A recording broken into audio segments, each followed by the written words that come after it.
नमस्कार, मो उर्वशी दासपति। मो कवितार शीर्षक मु कवि नुहे कवि नुहे। मु कवि नुहे कवि नुहे, बेले बेले टिके आनमना होई एणु तेणु लेखि दिए। मु कवि नुहे कवि नुहे, लेखि दिए केउ शिशुर कथा, काहा मन तल गहन गाथा। आकाश धरणी शैल सिंधु, बरसा बतासी शिशिर बिंदु।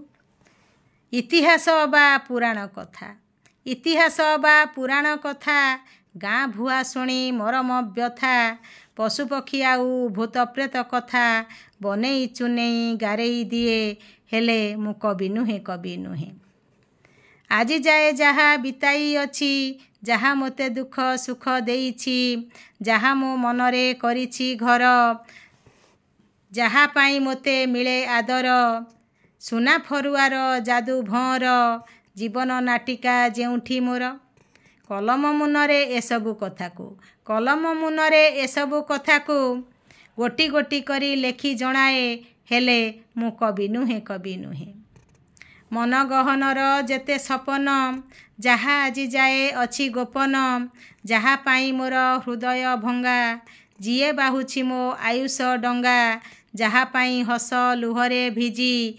आकाश पाताल हेउछि खोजी, किछि किछि कथा लुचाई रखिमु, किछि किछि कथा लुचाई रखिमु।